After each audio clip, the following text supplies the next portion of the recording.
Alhamdulillahirabbil alamin wassalatu wassalamu ala asyrofil anbiya'i wal mursalin walhamdulillahirabbil alamin amma ba'du. Yang terhormat Ibu Pengawas TK, Ibu Sri Wahyuningsih, Ibu Eda Sri Wahyuningsih, SPD MPD.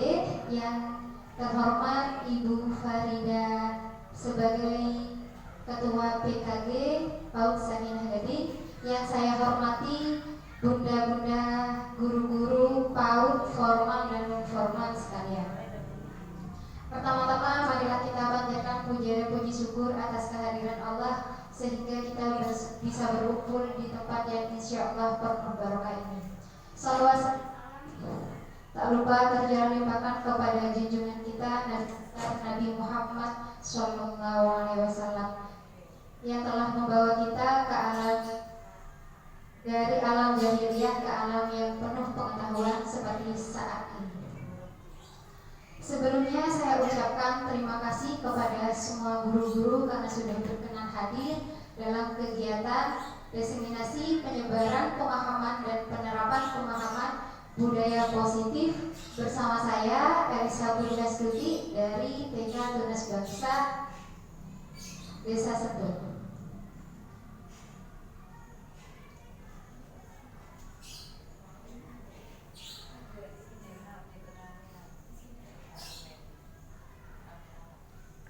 Di situ. Sebelum kita mulai materi pada siang hari ini, marilah kita bersama-sama baca basmalah terlebih dahulu. Bismillahirrahmanirrahim.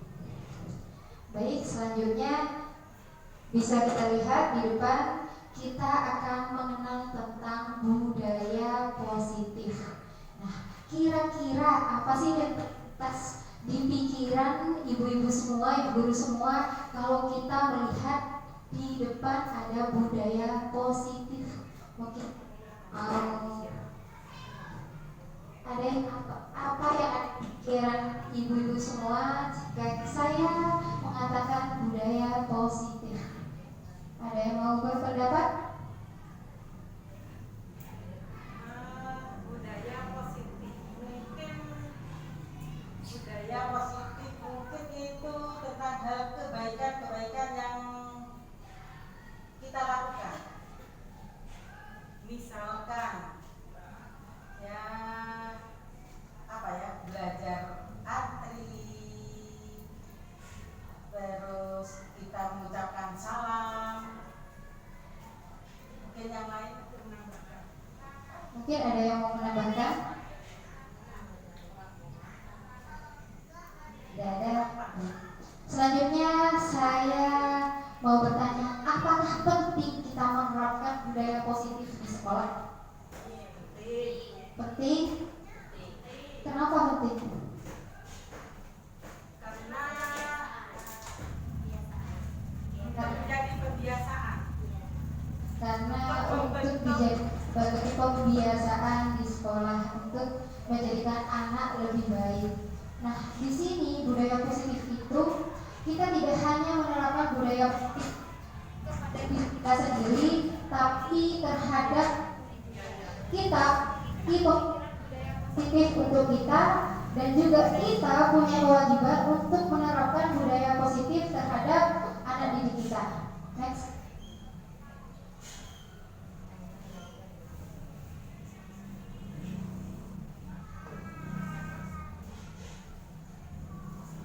Di sini konsep inti budaya positif. Apa saja konsep inti budaya positif?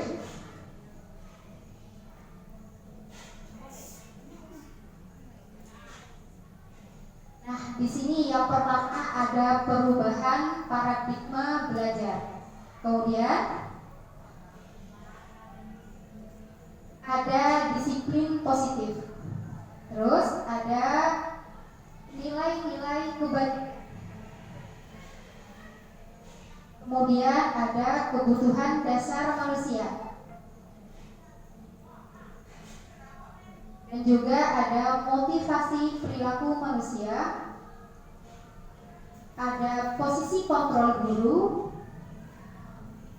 Dan ada keyakinan sekolah.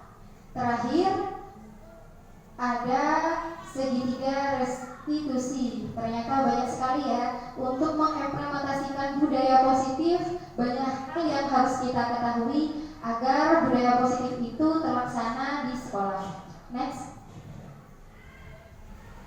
Nah, yang pertama ada perubahan paradigma belajar. Next. Next. Nah, di sini kan ada perubahan paradigma belajar. Belum di. Nah, sebelum saya membaca ini, sebelum itu saya mau bertanya. Yang kita ketahui ada dua hal dalam metode dalam pembelajaran, yaitu ada teacher center atau pembelajaran yang berpusat pada guru, kemudian ada student center, yaitu pembelajaran yang berpihak pada anak. Mungkin ada yang bisa menjelaskan apa itu pembelajaran yang berpihak pada anak dan apa pembelajaran yang berpihak pada guru.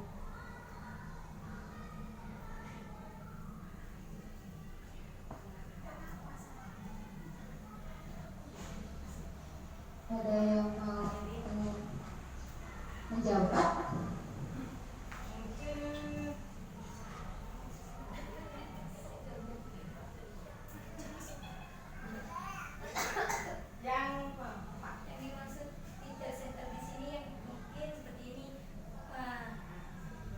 Dimaksud dengan teacher center di sini yaitu gurunya yang aktif.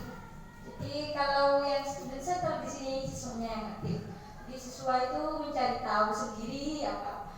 Misalkan ada sesuatu ini kok bisa terjadi, itu siswa mencari tahu sendiri. Kalau yang teacher center ini gurunya yang aktif mencari informasinya. Baik, terima kasih tangan untuk Ibu Suraina. Nah, sekarang saya tanya. Kira-kira ibu guru di sini menerapkan teacher center atau student center? Apa sudah menerapkan student center di sekolah?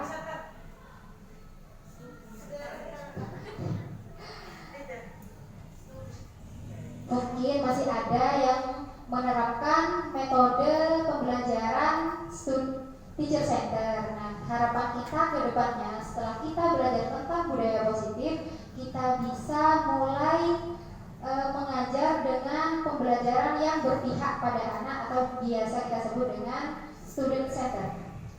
Baik, di sini ada pembelajaran dengan paradigma baru merupakan pembelajaran yang dirancang berdasarkan pembelajaran berdiferensiasi. Nah, tadi kan saya tanya kalau ada student center. Saya bilang ada student center dan teacher center. Nah, kalau kita menerapkan student center, maka kita akan melaksanakan pembelajaran yang berdiferensiasi. Nah, ada yang tahu apa pembelajaran berdiferensiasi? Mungkin ada dari kata diferensiasi. Nah, itu apa artinya? Mungkin ada yang tahu? Berbeda, betul. Nah, pembelajaran berdiferensiasi ini adalah pembelajaran yang berbeda. Jadi yang kita ketahui, anak yang bisa menari, satu anak bisa menari belum tentu anak satunya juga bisa. Jadi kita ingin menerapkan kreatif pada anak, belum tentu kita harus misalnya pada kreatif itu anak membuat gerakan. Nah, itu kan termasuk kreatif. Tapi kan belum tentu semua anak itu bisa. Bisa saja anak itu kreatifnya di hal lain. Misalnya ada mainan Lego, kreatifnya dengan membangun Lego seperti itu. Dan yang bisa nari belum tentu juga bisa di Lego tersebut. Nah, itu tuh kita sebut dengan pembelajaran berdiferensiasi. Dari pembelajaran berdiferensiasi ini sehingga para peserta didik belajar sesuai kebutuhannya berdasarkan tahap perkembangan sesuai teori psikologi modern untuk mewujudkan profil pelajar Pancasila. Ada yang tahu apa saja profil pelajar Pancasila? Ada lagunya.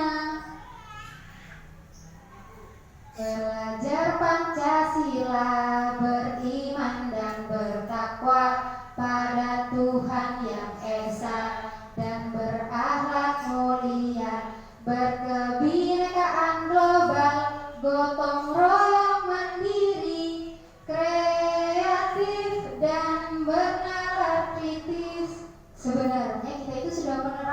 profil pelajar Pancasila. Cuma mungkin kita belum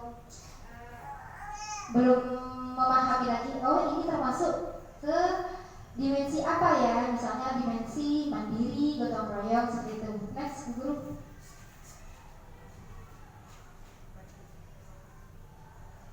Baik, saya minta tolong yang pertama untuk dari profil Pancasila, ada yang bisa bantu untuk yang pertama apa?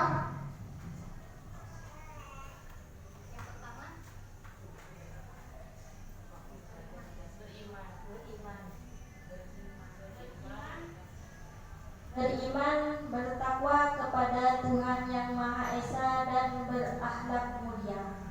Ada yang tahu maksudnya apa dan tujuan dari dimensi itu, ada yang tahu tidak? Terus Mengenal adanya Tuhan dan ditaatkan ke mengenal dulu. Terima kasih. Nah, dari pertama ini ada beriman, bertakwa kepada Tuhan Yang Maha Esa dan berakhlak mulia. Jadi tujuan dari pelajar Pancasila ini jadi anak bisa mengenal Tuhan, tentang sifat-sifat Allah, terus berakhlak mulia. Kita pasti pengen kan kalau murid kita ini berakhlak mulia, pengen gak? Jadi berarti kita sudah punya harapan untuk menerapkan profil pelajar Pancasila di sekolah. Selanjutnya yang kedua yang bisa membacakan. Yang satu membacakan.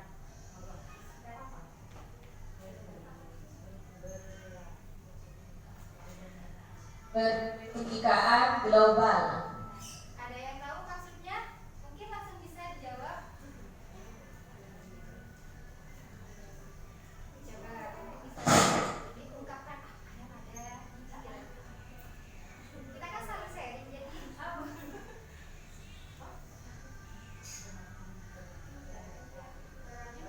Kalau berkebinekaan itu kan biasanya berbeda-beda. Global ini apa ya? Global itu menyeluruh ya, berbeda-beda yang luas mungkin. Terima kasih. Berarti yang kedua ini berkebinekaan global. Nah, kita yang hidup di Indonesia ini pasti memiliki budaya yang banyak. Nah, Probolinggo dan mungkin Bali pasti kan berbeda budaya. Tapi kita sebagai masyarakat Indonesia pastinya harus berkebinekaan global itu mengetahui beragam budaya yang ada di negara kita. Selanjutnya itu apa ya, ada yang bisa bantu menjawab?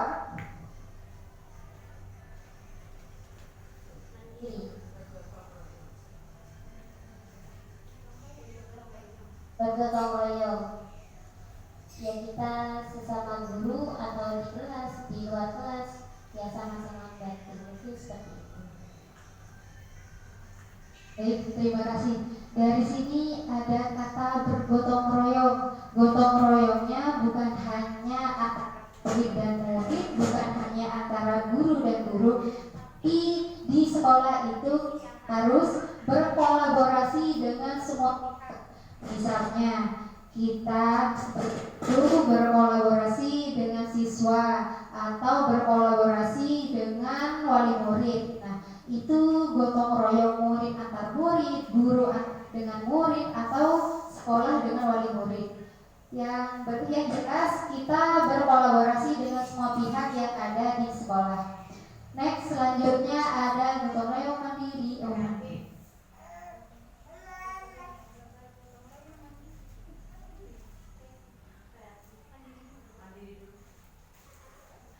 Ada yang mau membacakan?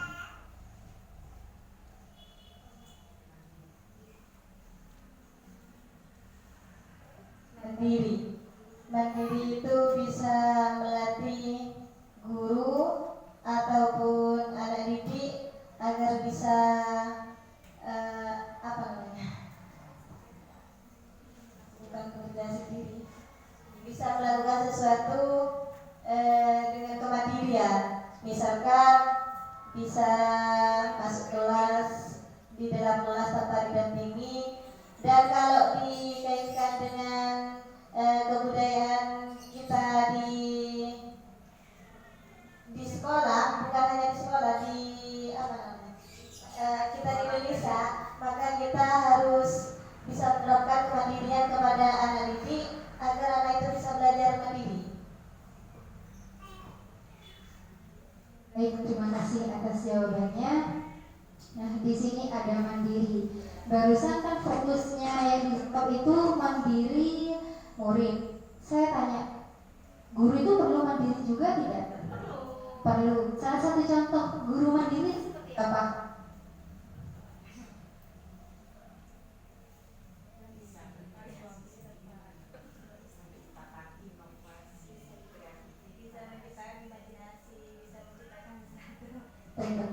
Kalau guru itu punya inisiatif untuk belajar sendiri, misalnya mengikuti workshop atau BIMTEK atau biasanya apa juga kayak pelatihan, itu termasuk mandiri tidak ya?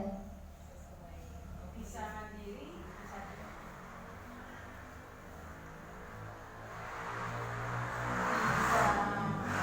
dikatakan mandiri, bisa tidak. Sebab apa? Kalau mandiri itu datang dari pribadi atas kemauan sendiri. Ada kegiatan apa, misalkan kayak workshop, karena merasa butuh tanpa disuruh atau tanpa tanpa ada misalkan ada kritika, itu karena kemauan sendiri, karena merasa dirinya membutuhkan hal tersebut, bisa melakukan kegiatan workshop mandiri atas inisiatif sendiri, biaya pun juga sendiri. Baik, terima kasih. Barusan Ibu Farida itu bilang kalau workshop membayar sendiri, padahal sekarang banyak loh workshop gratis di online, Zoom itu tinggal dari diri kita sendiri mau belajar tidak gitu. Tujuannya ya pastinya untuk murid, biar murid bisa lebih banyak tahu, berarti dimulai dari kita sendiri. Kalau kita punya pengetahuan yang lebih luas, kita bisa memberi pengetahuan yang lebih luas lagi kepada murid. Next, selanjutnya ada kreatif. Mungkin ada yang bisa berpendapat kreatif itu seperti apa?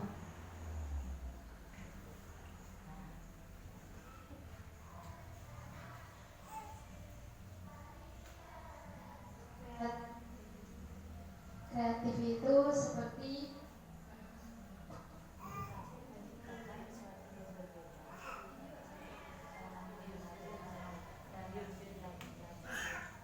menciptakan sesuatu yang berbeda, seperti seumpama anak-anak itu bisa bisa bermain Lego, tapi mereka kan disuruh buat mobil misalnya.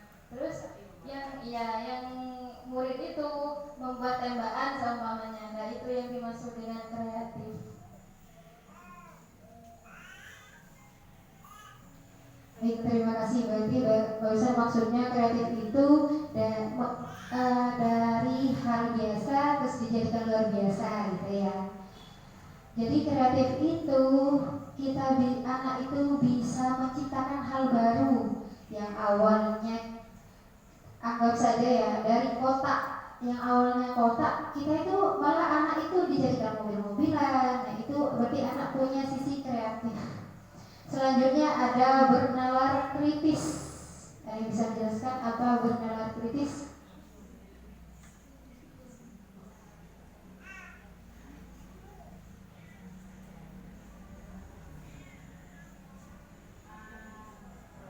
Profil pelajar Pancasila yang terakhir yaitu bernalar kritis. Mungkin di sini bernalar kritis itu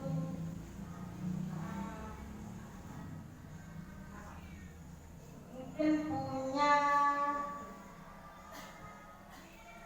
pemikiran yang lebih mungkin dalam hal menanggapi atau merespon sesuatu yang dihadapi.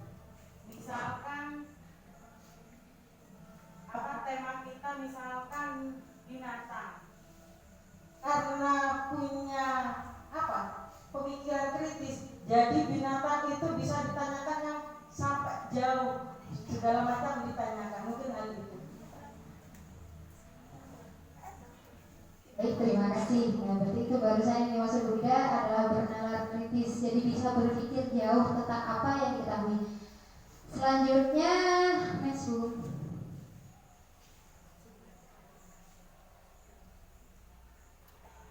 Nah, di sini miskonsepsi tentang teori kontrol.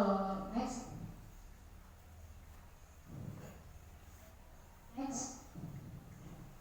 Nah, di sini ada yang bisa membacakan yang pertama?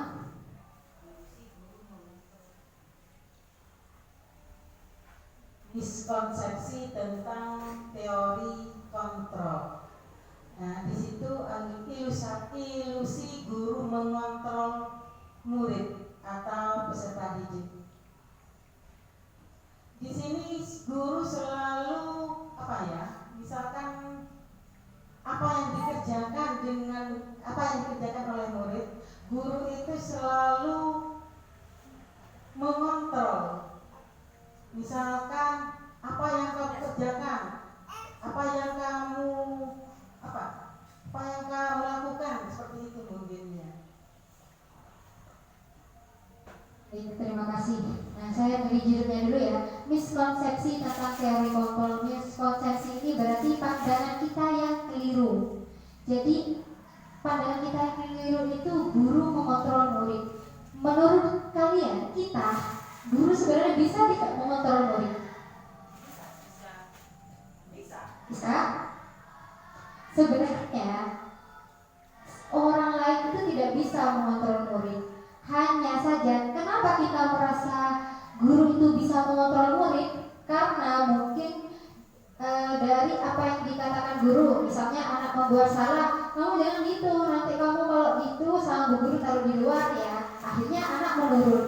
Kita mungkin mengartikan itu mengontrol, padahal dari diri anak itu tidak melakukan itu karena takut dihukum.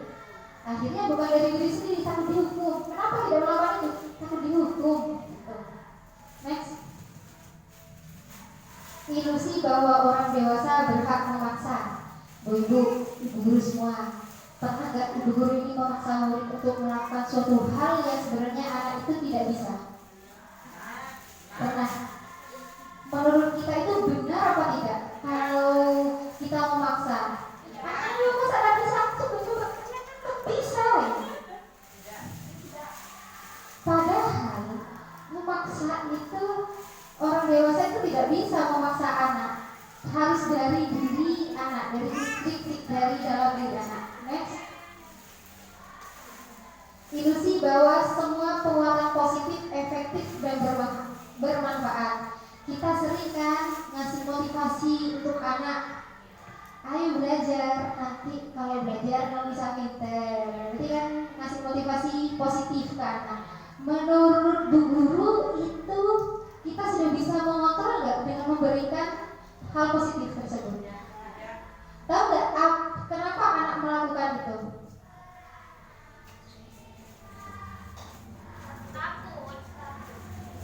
Positif. Nah, dari hal positif misalnya kalau dulu zamannya itu, ayo belajar rajin nanti kamu dapat ranking kan gitu ya. Nah, dari ranking itu berarti anak melakukan itu karena pengen dapat reward, bukan dari diri sendiri, bukan dari hati, tapi pengen dapat reward gitu atau hadiahnya. Ilusi bahwa kritik dan membuat merasa bersalah mampu menguatkan karakter. Siapa yang suka buat anak merasa bersalah? Bu guru pernah gak membuat anak merasa bersalah? Gimana sih mas? Oh, sudah guru bilang udah begitu, nanti bu guru sedih gitu kan, buat anak merasa bersalah ya? Pernah gak kayak gitu? Pernah ya? Itu betul atau tidak? Sebenarnya itu tidak boleh. Itu bukan kontrol kita. Kalau kita mengkritik membuat anak merasa bersalah, itu bukan dari diri anak memperbaiki, tapi merasa.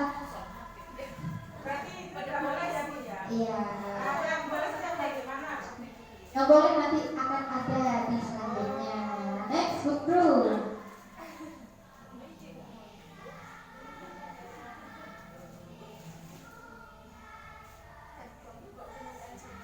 Merubah paradigma stimulus respon ke teori kontrol. Nah, stimulus respon.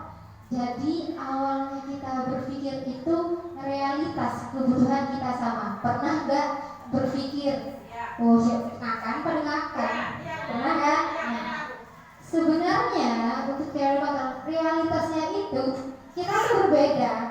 Padahal sama-sama makan. Kenapa yang satunya kaya, yang satunya miskin? Pengeluarannya juga sama. Ya tidak sama Bu pengeluarannya Bu. Oh, sudah berubah ke teori kontrol. Soalnya kan Katanya kita sama. kan kaya kan sama-sama makan Bu, tapi kan beda yang dimakan. Kalau yang kaya makan pizza Bu, yang nggak punya Padahal kebutuhannya kita sama gitu, kerjanya ya gitu. kan cukup makan kebutuhannya. Iya, nah kebutuhannya sama. Tapi kan kita sering berpikir awalnya, ih si kumpulin akan AC gitu kan. Padahal, Pizza yang beda Bu. iya. Nah ternyata teori kontrol itu, dari kontrol itu kita tidak bisa menyamakan saya dengan Anda itu tidak sama. Seperti itu. Semua orang melihat hal yang sama.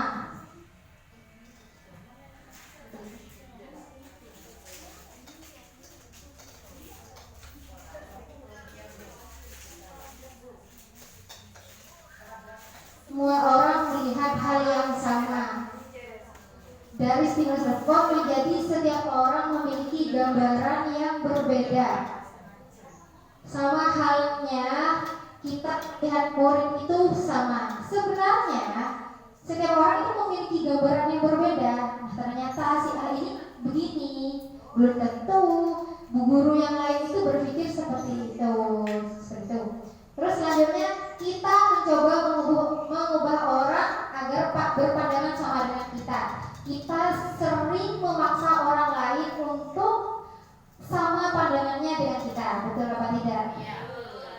Padahal seharusnya kita berusaha memahami pandangan orang lain tentang dunia. Kita boleh mengajak mereka untuk memahami apa yang ingin kita ketahui, tapi jangan pernah memaksa untuk mengubah pandangan orang lain sama dengan kita. Misalnya 6 dan 9. Seperti saya berhadapan dengan Ibu Faridah. Menurut Ibu Faridah, nah menurut saya 9. Apa saya harus memaksa Ibu Faridah untuk mengatakan ini 6, padahal dari Ibu Faridah itu kan 9. Seperti itu. Yang bisa saya lakukan mengajak Bu Ida ke sebelah saya agar mempunyai pandangan yang sama, tapi saya tidak bisa memaksa Bu Ida untuk mengatakan ini 6 dari sudut pandang di posisi Bu Ida. Seperti itu. Perilaku buruk dilihat sebagai suatu kesalahan. Siapa muridnya yang sering buat salah di sekolah? Banyak. Padahal di sisi kontrol itu semua perilaku memiliki tujuan. Misalnya anak-anak itu lari di kelas, padahal mereka punya tujuan. Ya mereka senang lari-lari, mereka ingin melakukan fisik. Melakukan fisik berarti bukan anak itu tidak salah, hanya saja kita yang tidak bisa mengerti apa yang diinginkan anak, dan anak belum bisa melakukan apa yang ingin mereka lakukan di tempat yang seharusnya, sehingga kita berpikir anak itu salah. Selanjutnya orang lain bisa mengontrol saya. Bisa tidak kita dikontrol orang lain? Padahal tadi katanya ya, pas saya bilang guru mengontrol murid, bisa. saya bisa mengontrol orang lain. Padahal Anda tidak bisa mengontrol orang lain. Kenapa? Karena dalam diri Anda itu ada motivasi ekstrinsik dan intrinsik, dan seharusnya itu harus dari intrinsik anak, jadi dari dalam diri Anda.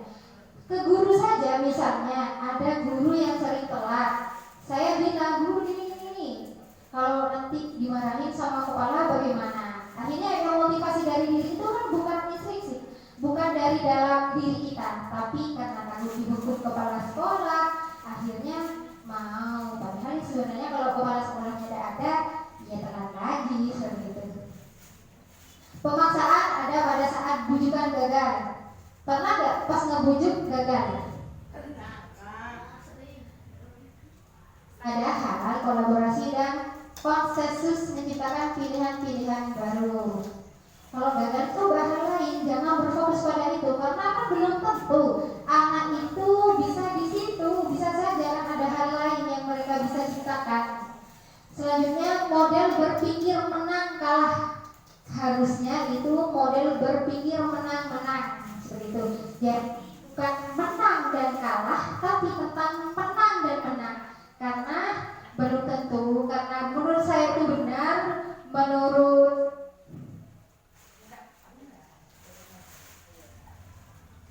karena belum tentu yang menurut kita itu benar, terus saya menganggap orang lain salah. Padahal kan orang lain punya pendapat berbeda. Harusnya menang dan menang, tidak ada menang dan kalah. Selanjutnya disiplin positif. Next. Disiplin positif. Apa itu disiplin positif ya? Ada yang bisa berpendapat apa sih itu disiplin positif? Disiplin yang baik. Contoh disiplin positif itu seperti apa? Contohnya disiplin itu kan tepat waktu. Jadi disiplin positif buat guru yaitu datang ke sekolah tepat waktu gitu. Sebelum murid datang menyambut murid dulu, bukan murid menyambut guru. Baik, terima kasih. Next. Apa sih disiplin positif? Disiplin berasal dari bahasa Latin disciplina yang artinya belajar. Disiplin mengacu pada disiplin yang memiliki tanggung jawab terhadap apa yang dilakukannya berdasar nilai-nilai yang diyakininya. Disiplin positif merupakan salah satu cara penerapan disiplin yang bertujuan untuk menumbuhkan kesadaran serta memberdayakan peserta didik tanpa imbalan, penghargaan, ancaman, atau hukuman. Jadi harusnya disiplin positif itu harus dari diri kita sendiri, dari anak sendiri, dari guru sendiri, bukan dari luar atau motivasi ekstrinsik.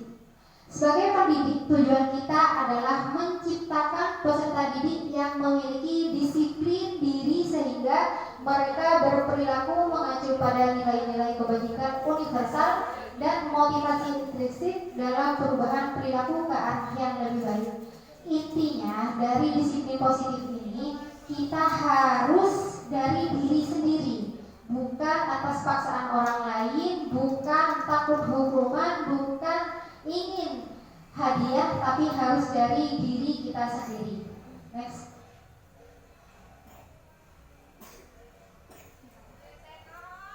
Nilai-nilai kebajikan. Apa saja ya nilai-nilai kebajikan? Kira-kira yang terpikirkan oleh bu guru semua apa saja nilai-nilai kebajikan itu? Ada yang bisa menjawab? Bisa berpendapat?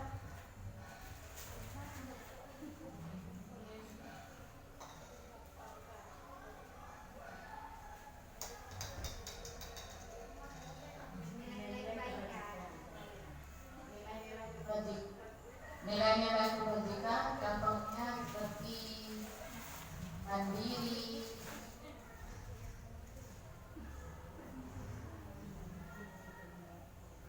kreatif,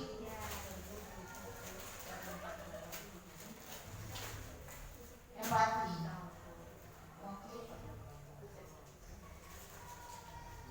Baik, terima kasih. Barusan yang dikatakan oleh Bu Guru Rahma, nilai-nilai kebajikan itu salah satunya ada mandiri, kreatif, dan empati. Nah, sekarang kita akan mengetahui beberapa nilai-nilai kebajikan. Nilai yang disepakati bersama lepas dari suku, bangsa, agama, bahasa, maupun latar belakangnya. Contoh-contoh nilai kebajikan universal dari institusi pendidikan. Dari profil pelajar Pancasila, tadi kita sudah mengenal dan mengetahui maksud dari profil Pancasila, yaitu beriman dan bertakwa kepada Tuhan Yang Maha Esa dan berakhlak mulia, mandiri, bernalar kritis, berkewenangan global, gotong royong, dan kreatif. Next. Nah, di sini ada juga IDO atau Primary Years Program atau biasa disingkat dengan PYP. Nah, di sini itu fokusnya pada pengetahuan, keterampilan, dan sosial. Jadi nilai-nilai ini ada masuk ke sosial, pengetahuan, dan keterampilan. Seperti rasa hormat, ini termasuk pada sosial. Integritas, mandiri, menghargai, antusias, empati, masuk sosial. Kemudian keingetahuan, pengetahuan, kreativitas, pengetahuan, kerjasama, keterampilan, percaya diri, komitmen, seperti itu. Next, life skill. Nah, life skill ini harus kita miliki. Kita miliki sebagai guru, dan juga life skill yang harus dimiliki oleh murid. Salah satunya yaitu dapat dipercaya.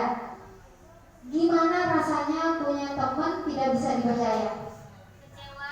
Kecewa. Nah, sama kalau kita tidak bisa dipercaya atau kita tidak bisa mengajarkan dapat dipercaya pada anak, maka itu bukan hal yang baik yang bisa dijadikan life skill untuk anak untuk kedepannya. Terus ada lurus hati, jangan menggok-menggok. Terus pendengar yang aktif, tidak merendahkan orang lain, memberikan yang terbaik dari diri. Jadi kita sebagai guru ke murid memberikan yang terbaik, dan biar nanti anak juga akan memberikan yang terbaik pada kita sebagai guru. Next. Nah, biar tidak ngantuk, kita beri ice breathing dulu ya, sedikit.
Sudah tidak ngantuk ya? Next, kebutuhan dasar manusia. Kita sebagai manusia pasti memiliki kebutuhan dasar. Apa saja kira-kira, ada yang bisa menjawab kebutuhan kita apa saja? Kebutuhan dasar uang, Bu Guru. Uang. Uang, Bu Guru. Kebutuhan dasar itu uang, Bu Guru. Tidak bisa dimakan. Kebutuhan dasar itu uang. Memang uang udah bisa dimakan, tapi makan butuh uang. Nah, iya, kalau udah punya uang kita tidak akan ya hidup itu akan terasa hampa tanpa uang. Tapi kalau punya uang, wah mata pun berbinar-binar, Bu. Tak hanya uang kebutuhan dasar kita. Kasih sayang, apalagi perhatian, apalagi Kejujuran. kejujuran, Tanpa apalagi uang nggak akan ada sayang. sepertinya kalau ke anak kita, mau bagaimanapun anak kita pasti sayang. Perot lah. Kalau ada uang anaknya nangis. Iya, tapi kan kita sebagai anak masa iya mau kecuali anak ke orang tua atau ke orang tua mungkin masih bisa dinilai dengan uang. Tapi kalau orang tua ke anak, apa kita misalnya anak sudah kerja karena tidak bisa memberi uang kepada orang tua, akhirnya orang tua tidak sayang ke anak? Tidak kan, karena kasih sayang orang tua itu sepanjang masa. Saya tidak mau bilang hanya kasih ibu sepanjang masa iya ayahnya tidak mau disebutkan juga. Next, kebutuhan dasar manusia. Seluruh tindakan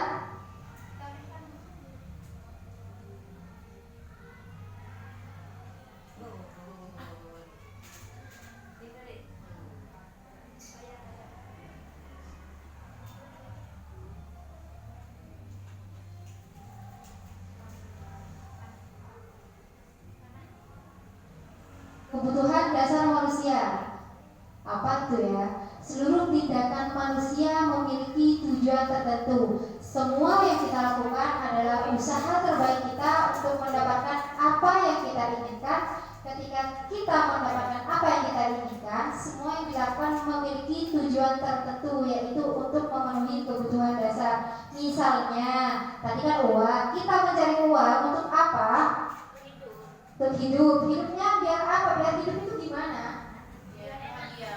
Kan kita butuh makan untuk hidup. Kita tidak makan bisa mati enggak? Nah, berarti kan tujuan mencari uangnya pada akhirnya ini tentang kebutuhan dasar. Next.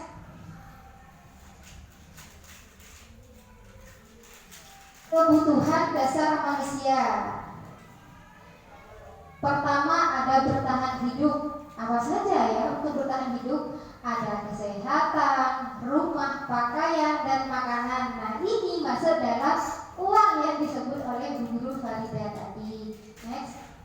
Terus ada kasih sayang dan rasa diterima. Kita butuh tidak rasa kasih sayang dan rasa diterima? Gimana rasanya kalau kita tidak menerima kasih sayang?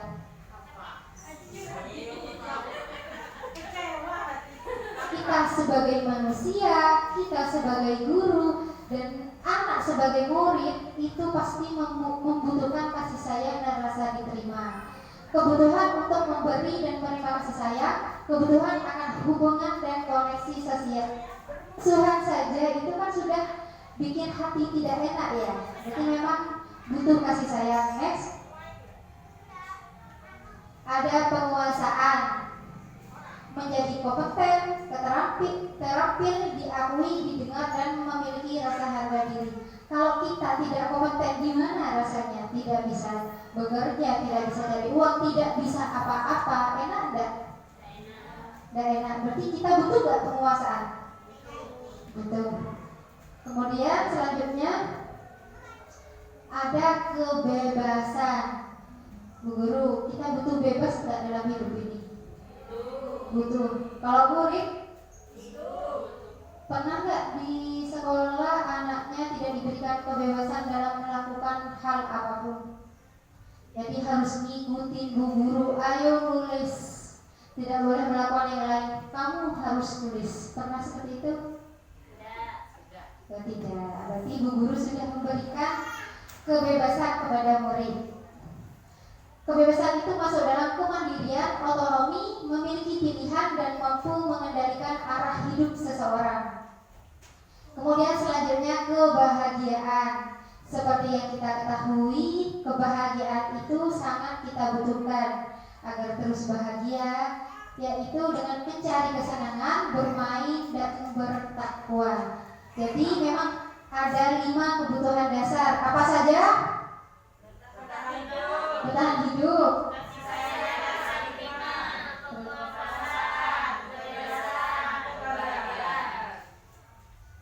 kadang anak yang tidak bisa memenuhi kebutuhan dasar itu dengan hal positif, maka anak akan melakukan hal negatif. Misalnya anak pengen main tapi tidak dibolehkan, akhirnya anak itu tantrum, ngamuk. Nah, berarti ada hal yang tidak mereka dapatkan, akhirnya mereka melakukan hal negatif seperti itu. Next. Motivasi perilaku manusia. Nah, sebagai guru, pernah nggak kita motivasi sebagai guru itu apa dari luar, apa dari dalam? Satu aja dulu. Jadi guru itu motivasinya dari luar apa dari dalam?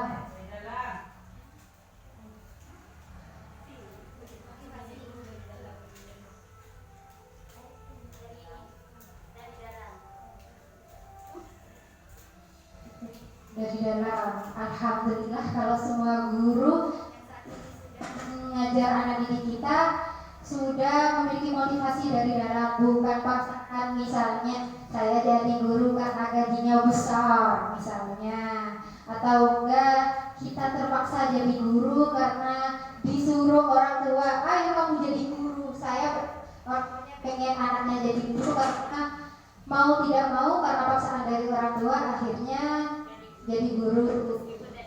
Iya. Alhamdulillah kalau semua guru di sini itu memiliki motivasi intrinsik, jadi dari dalam dirinya. Next. Motivasi perilaku manusia ada apa saja? Ada motivasi ekstrinsik, jadi dari luar, misalnya untuk menghindari ketidaknyamanan atau hukuman. Nah, ini berarti hukuman, takut hukuman. Untuk mendapat imbalan atau penghargaan dari pihak lain karena pengen hadiah, akhirnya melakukan itu. Ada muridnya seperti itu? Pengen minta bintang sama bu guru, akhirnya anak melakukan hal baik, bukan dari dirinya. Ayo yang bersih nanti dapat bintang dari bu guru. Ada yang seperti itu anaknya? Oh, itu masih motivasi ekstrinsik dari luar, bukan dari. Terus ada motivasi intrinsik, untuk menjadi orang yang mereka inginkan dan menghargai diri sendiri dengan nilai-nilai yang mereka punya. Nilai-nilai ini tadi yang sudah kita baca di nilai-nilai itu. Next. Ada apa saja motivasi intrinsik? Ada apa saja motivasi itu? Dan ekstrinsik. Motivasi ekstrinsik itu ada berapa barusan? Ada 2. Takut hukuman dan ingin hadiah. Motivasi perilaku manusia. Nah, yang tadi kita sebutkan ya, hukuman. Hukuman itu tidak terencana atau tiba-tiba. Kadang kan kita hukum murid itu tanpa peraturan ya. Misalnya anak telat, diberi hukuman atau tidak? Kadang ada, ayo kamu nanti di dalam kelas kalau tidak mengerjakan, akhirnya itu kan tidak terencana ya, bukan masuk peraturan. Terus ada konsekuensi. Ada yang tahu apa itu konsekuensi?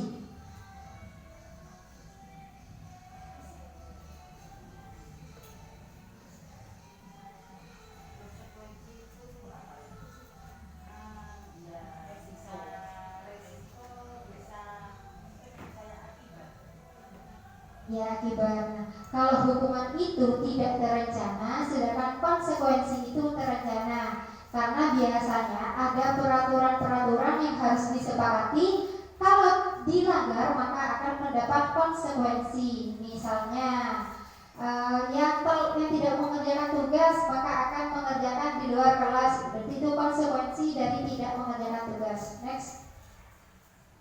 Restitusi. Proses menciptakan kondisi bagi murid untuk memperbaiki kesalahan. Kemudian proses kolaborasi yang mengajarkan murid untuk mencari solusi. Nah, kalau dua ini, hukuman dan konsekuensi ini, kita masuk pada ekstrinsik. Nanti restitusi ini masuk pada intrinsik. Next. Posisi kontrol guru. Nah, ini akan berkaitan dengan yang Bu Guru Ida tadi tanyakan. Posisi kontrol guru. 5 posisi kontrol. Ada apa saja? Penghukum, Pembuat masalah, teman, pemantau, dan manajer. Kira-kira kita sebagai guru sudah menjadi yang mana untuk murid? Teman, pemantau, manajer.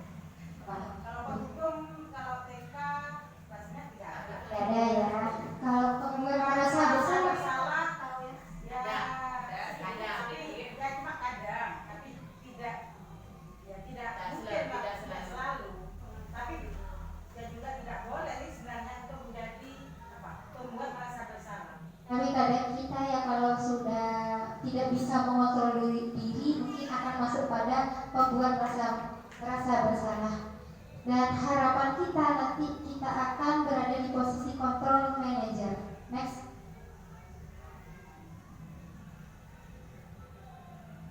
Sebagai contoh untuk kita tahu bagaimana sih 5 posisi kontrol itu. Pertama, dengan kasus anak tidak mengerjakan tugas yang diberikan guru. Misalnya penghukum karena tidak mengerjakan tugas akhirnya berjemur di halaman selama 15 menit. Apakah akan ada apa yang didapat anak kalau anak dijemur? Maksudnya yang didapat pembelajaran apa yang didapat oleh anak kalau anak dijemur? Emosi. Kira-kira anak bakalan mengulang apa akan dendam? Berarti kalau penghukum ini mempunyai pengaruh baik apa tidak? Pembuat masalah. Kamu sering sekali ya tidak mengerjakan tugas, kamu senang ya bikin ibu kecewa. Benar, ini biar anak tidak mengulang. Ya karena merasa tidak enak ke guru, bukan dari diri anak. Next. Teman. Ya sudah, tidak apa-apa, nanti jam istirahat dikerjakan ya. Kita sebagai guru selalu memaklumi tingkah laku anak tanpa memberikan hal sekiranya anak mendapat pembelajaran dari yang dilakukan guru. Akhirnya karena selalu dimaklumi oleh guru, anak ya sudah ulangi terus seperti itu. Pemantau, kamu sudah melakukan kesalahan, kamu tahu kan konsekuensinya. Jam istirahat kamu kerjakan tugasnya lalu kumpulkan ke ibu. Jadi pemantau ini hanya memantau. Kalau kamu bersalah ya sudah, kamu punya konsekuensi atas apa yang kamu lakukan seperti itu. Nah, yang terakhir ada manajer. Manajer ini nanti dari anak yang mungkin kita merasa berbuat salah itu akan diluruskan sehingga anak bisa tercipta motivasi intrinsik dari dalam. Apakah kamu sudah tahu kesalahanmu? Keyakinan sekolah apa yang kamu langgar dan apa yang sudah kamu lakukan untuk menyelesaikannya? Ibu hargai usahamu seperti itu. Jadi diruntut nanti biar anak bisa berpikir sendiri tentang kesalahannya, tentang solusinya seperti itu. Next. Kamu selalu saja salah, termasuk posisi kontrol. Apakah aku? Kamu selalu saja salah.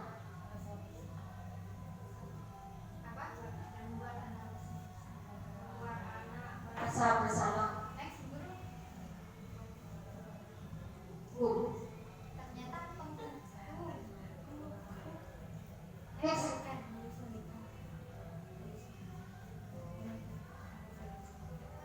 Ya sudah, kali ini tidak apa-apa.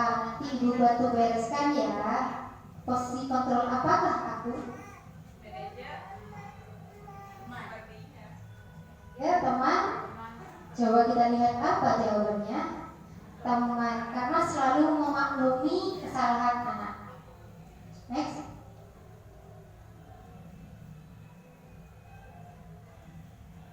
Ibu sangat kecewa sekali dengan kamu.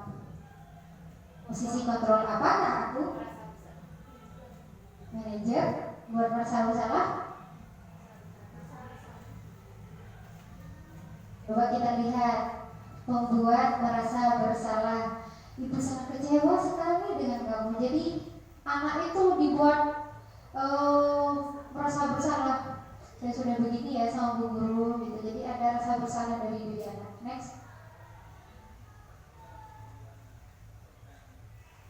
Apa rencana kamu untuk memperbaikinya? Posisi kontrol apakah aku? Wah, apa ya? Betul, manajer tangan. Berarti kita sudah memahami tentang beberapa posisi kontrol. Berarti yang baik untuk kita lakukan itu termasuk apa? Manajer. Semoga untuk kedepannya kita selalu menjadi guru yang memposisikan, mengkontrol diri kita menjadi guru yang seperti manajer. Next. Saksi atau konsekuensi apa yang harus dilakukan jika kamu terlambat? Posisi kontrol apakah aku? Konsekuensi atau saksi apa yang harus dilakukan jika kamu terlambat? Manajer. Guru. Pemantau. Jadi kalau pemantau ini tidak memberikan meluruskan apa yang dilakukan anak, tapi hanya memberi konsekuensi atau saksi jika anak sudah berbuat salah. Next. Keyakinan sekolah. Next. Jadi keyakinan sekolah ini kita buat agar anak itu bisa memiliki keyakinan dan melakukan hal tersebut di sekolah. Keyakinan sekolah dibuat bersifat lebih abstrak, berupaya pernyataan universal, dibuat dalam bentuk positif, tidak terlalu banyak, dapat diterapkan dalam lingkungan tersebut. Semua warga kelas hendaknya ikut berkontribusi dalam pembuatan keyakinan kelas. Misalnya, saya punya contoh yang saya buat di kelas. Mulai hari dengan selalu tepat waktu. Ini bukan peraturan, tapi keyakinan kelas. Keyakinan yang harus diyakini oleh anak-anak di sekolah, tapi tidak masuk dalam peraturan. Mulai hari dengan selalu tepat waktu. Budaya 5S, senyum, sapa, salam, sopan santun. Bersikap baik dan menghargai semua orang. Selalu berdoa sebelum dan sesudah kegiatan. Menjaga kebersihan dan keindahan kelas atau sekolah. Jadi termasuk keyakinan, bukan peraturan. Next. Segitiga restitusi. Nah, dari manajer itu ada segitiga restitusi untuk bisa melaksanakan manajer itu. Yang pertama, segitiga restitusi ada menstabilkan identitas. Menstabilkan identitas ini, jika anak salah itu dibuat sekiranya anak itu tidak salah, bukan tidak salah, tapi dipahami aja salahnya, jadi diluruskan kesalahannya anak. Terus validasi tindakan yang salah. Setelah diluruskan kesalahan, maka validasi tindakan yang salah. Yang salah yang dilakukan kesalahan apa yang dilakukan anak itu, biarkan anak mengatakan apa yang sebenarnya menurut mereka itu salah. Sebenarnya mereka tahu mereka itu salah, cuma tetap saja dilakukan. Terus menanyakan keyakinan. Nah, menanyakan keyakinan ini akan terkoneksi dengan tadi keyakinan kelas. Suatu proses dialog yang dijalankan oleh guru agar dapat menghasilkan murid yang mandiri dan tanggung jawab. Jadi untuk melaksanakan segitiga restitusi ini, maka guru akan berdialog dengan siswanya. Jika anak yang menurut kita itu berbuat salah, jadi kita akan berdialog secara face to face atau secara berhadapan. Jadi dari hati ke hati. Next. Yang pertama tadi stabilkan identitas. Berdasarkan prinsip bahwa membuat kesalahan adalah bagian dari proses pembelajaran, next, kita bisa mengucapkan pada anak berbuat salah itu tidak apa-apa. Tidak ada manusia yang sempurna. Saya juga pernah melakukan kesalahan seperti itu. Jadi dari sini jangan biarkan anak itu terpojok. Jadi diberikan kata-kata agar anak tidak merasa terpojok. Kita bisa menyelesaikan masalah ini. Jadi bisa kita baca ya. Next. Validasi tindakan yang salah. Berdasarkan prinsip tindakan yang murid lakukan pasti mempunyai tujuan untuk memenuhi kebutuhan dasarnya. Sama seperti tadi yang kita bahas, anak memiliki kebutuhan dasar. Padahal kamu bisa melakukan yang lebih buruk dari ini, tapi anak tidak melakukan itu. Jadi biar anak tidak merasa bersalah kan, kamu hebat ya. Padahal kamu bisa tidak, misalnya lebih buruk dari itu, tapi ternyata kamu bisa mengontrol diri seperti itu. Kamu pasti punya alasan mengapa melakukan hal itu. Kamu patut bangga pada dirimu sendiri karena kamu telah melindungi sesuatu yang penting buatmu. Misalnya ada anak yang mengganggu temannya terus dipukul. Nah kita beri kata-kata kamu patut bangga pada dirimu sendiri karena kamu telah melindungi sesuatu yang penting buatmu. Next. Menanyakan keyakinan. Berdasarkan nilai-nilai kebajikan yang siswa percaya dan berpindah menjadi orang yang dia inginkan dan kehidupan yang dia inginkan. Setelah anak distabilkan identitas, terus divalidasi tindakan yang salah, kita masuk menanyakan keyakinan. Apa keyakinan kelas kita? Apa nilai-nilai umum yang kita sepakati bersama? Jadi dari kesalahan itu untuk diluruskan, maka ditanyakan keyakinan dari anak tersebut yang sudah disepakati bersama. Next. Nah, di sini saya sudah melaksanakan segitiga restitusi dengan murid saya. Bisa kita lihat di sini Bu. Yang mana?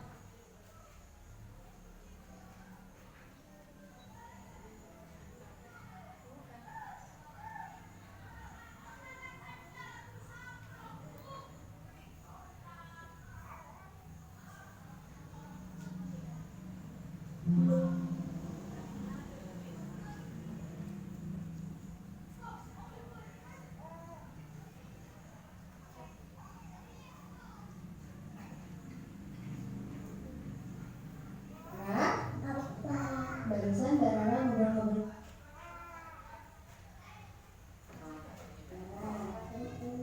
Nah ini stabilkan identitas, bisa kita lihat. Antri Andris masuk kelas ya. Cepat-cepat masuk sekolah. Masuk kelas.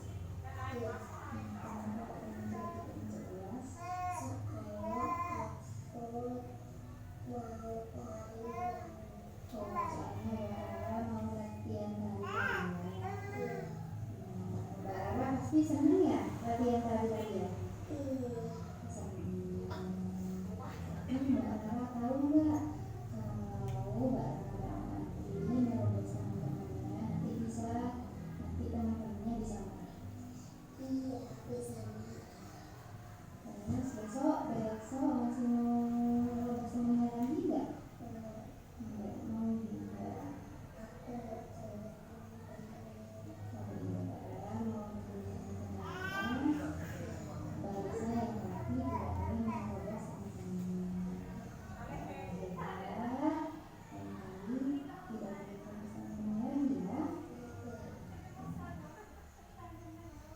Dari situ kan awalnya anak berbuat salah, tapi kita tidak boleh menyalahkan. Selanjutnya tanyakan sebenarnya kesalahan apa yang dilakukan anak, kemudian keyakinan apa yang anak ketahui sehingga anak nanti tidak akan melakukan kesalahan tersebut, seperti itu.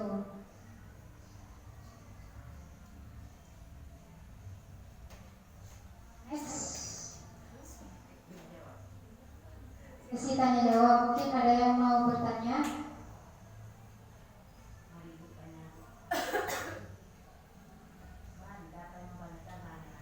Tidak ada.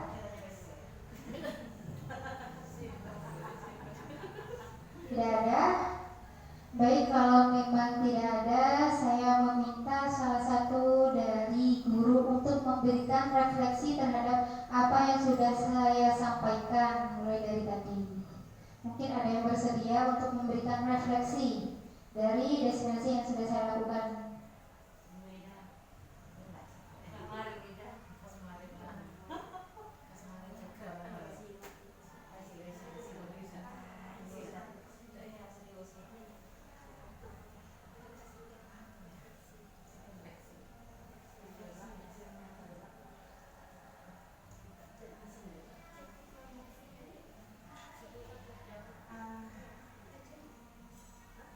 Refleksi ya Bu Elis ya. Merefleksi kegiatan dari awal sampai akhir. Dari refleksi saya pribadi, dengan adanya apa ini namanya pengetahuan ini, tadi sudah budaya positif. Kita yang selama ini banyak hal yang belum kita ketahui mungkin ya, tapi kita melaksanakan. Tapi kan tidak, kita belum paham apa itu budaya positif, itu yang bagaimana. Dengan adanya seperti ini, kita itu ada atau mendapat ilmu baru untuk kebaikan kita ke depan. Jadi kita itu merefleksi kita itu selama ini yang bagaimana. Jadi dengan adanya seperti ini, kita jadi tahu, oh saya itu atau kemarin kita itu begini. Jadi dengan adanya ini kita bisa memperbaiki demi kebaikan lembaga kita ke depannya. Jadi terima kasih dengan adanya seperti ini ilmu yang sangat bermanfaat, menarik, dan buat penasaran. Kita itu harus bagaimana ke depannya. Mungkin itu dari saya. Terima kasih. Terima kasih Ibu Farida sudah memberikan refleksi atas kegiatan hari ini. Terakhir penutup.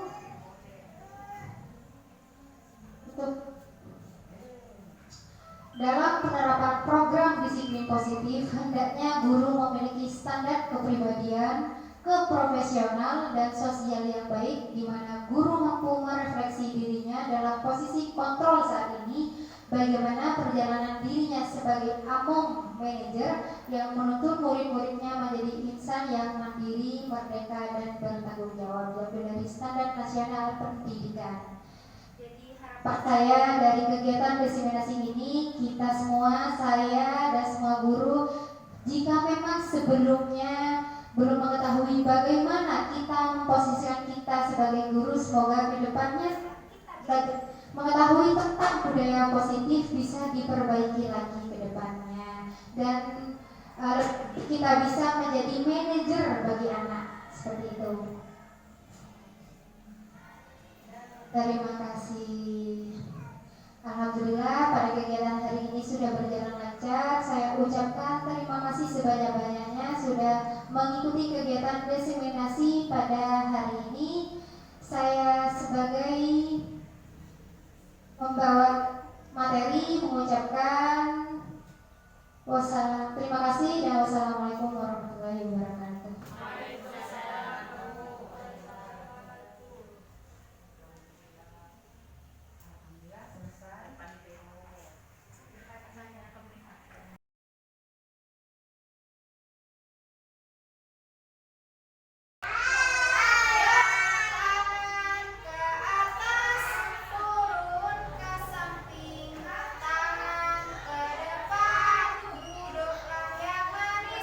Assalamualaikum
sekali.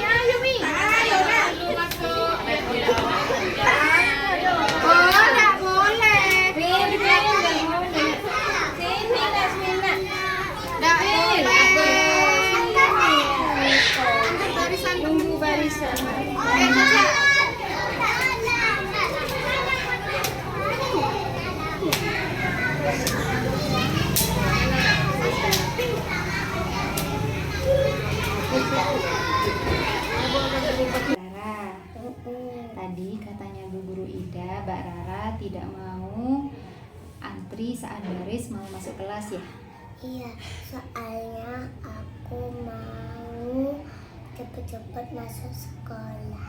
Masuk sekolah? Iya. Masuk kelas? Iya, Kenapa kok pengen cepet-cepet masuk kelas? soalnya aku mau tarian. Oh, soalnya Mbak Rara mau latihan tari-tarian. Iya, Iya, Mbak Rara pasti seneng ya latihan tari-tarian? iya. Seneng. Tapi Mbak Rara tahu nggak kalau Mbak Rara tidak mau antri nerobos teman-temannya nanti teman-temannya bisa marah. Iya, bisa marah. Terus besok masih mau nerobos temannya lagi nggak? Enggak, Nggak mau gimana Mbak Rara? aku mau tunggu teman-temannya. Oh iya, Mbak Rara mau nunggu teman-temannya. Iya. Barisnya yang rapi, tidak boleh menerobos teman-temannya. Mbak Rara hebat. Lain kali tidak boleh menerobos teman-temannya lagi ya. Ya.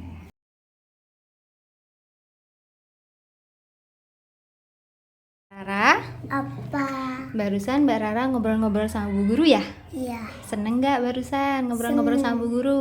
seneng Seneng. Ngobrolin apa sama Bu Guru? ngambarin sayang teman-temannya. Oh, sama Bu Guru diajarin untuk sayang teman-temannya. Nggak boleh apa katanya Bu Guru? Nggak boleh robohin teman-temannya. Iya, kalau baris harus apa? Harus antri.